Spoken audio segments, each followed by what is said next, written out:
Le commerce électronique permet de vendre directement sur Internet sans l'intermédiaire d'un vendeur. Le numérique bouscule ainsi le métier de commercial, même si tout ne se vend pas en ligne.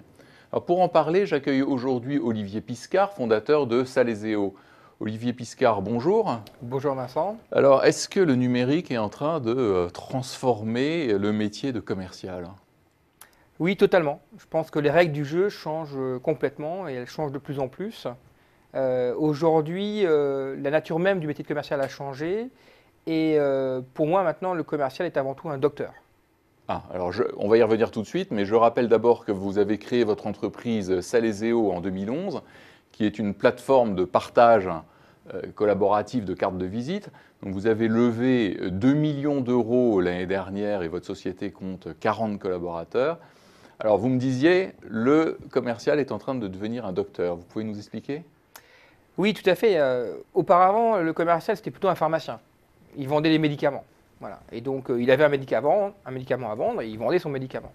Aujourd'hui, le commercial, c'est plutôt un docteur. Il doit se positionner plutôt dans le conseil et dans le diagnostic pour comprendre de quoi a besoin l'utilisateur pour pouvoir lui préconiser la bonne solution.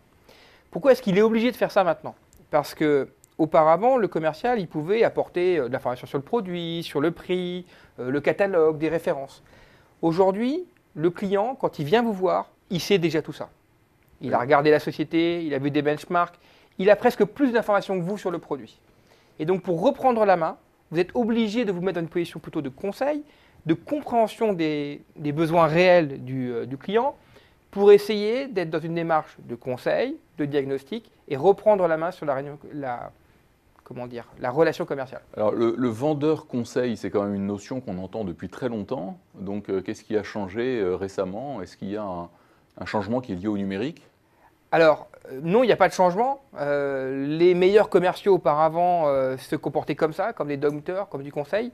La différence, c'est qu'aujourd'hui, on n'a plus le choix. Avant, c'était réservé aux meilleurs commerciaux, aux plus performants. Maintenant, c'est pour tous les commerciaux. Le commercial chez Darty, où le client arrive avec la fiche imprimée sur le robot ménager qu'il veut, il ne peut plus faire le sachant avec de l'expertise technique. Voilà. Il est obligé de se comporter plutôt comme un docteur et de poser des questions sur les recettes, l'utilisation de la machine. Donc pas de changement de nature, plutôt changement d'échelle. Totalement. Et quelles sont alors les sources d'informations dont dispose le vendeur par rapport à son client? Alors ça, c'est la bonne nouvelle. Le client a beaucoup d'informations, mais le vendeur en a de plus en plus aussi. Maintenant, on peut avoir énormément d'informations sur la personne. Qu'est-ce qu'elle a fait? Quelle est sa carrière? D'où elle vient auparavant? Quel est son historique dans l'entreprise? Tout ça, vous l'avez sur un LinkedIn ou un Viadeo.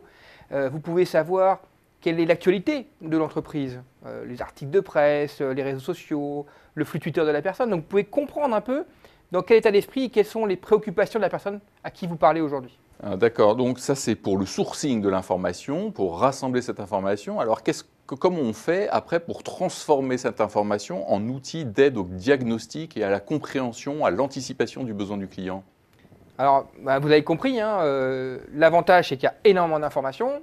L'inconvénient c'est qu'il y a énormément d'informations. Donc il faut être capable d'avoir des outils qui vont vous permettre de monitorer un marché, de monitorer des sociétés, de les suivre et ensuite de recevoir des alertes. Voilà. Donc il y a des outils qui font ça maintenant, qui le font très bien, qui mettent de l'intelligence et qui sont capables de détecter ce que nous on appelle des signaux faibles d'achat.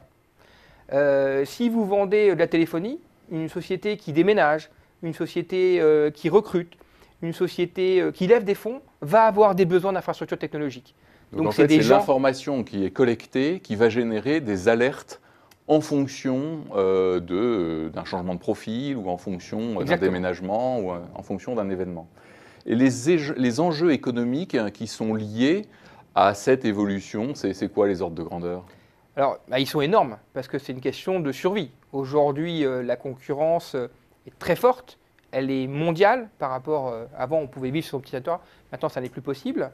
Et aujourd'hui, les clients, les sociétés qui utilisent ce genre de technologie, elles ont des augmentations de l'ordre de 30% en termes de transformation des affaires.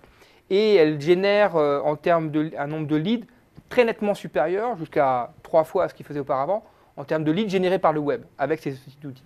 Alors, ce qu'il faut retenir, c'est que la composante conseil du vendeur s'est renforcée grâce à l'abondance des informations qui sont maintenant disponibles et à son traitement, et que les gains de productivité commencent à pouvoir être mesurés.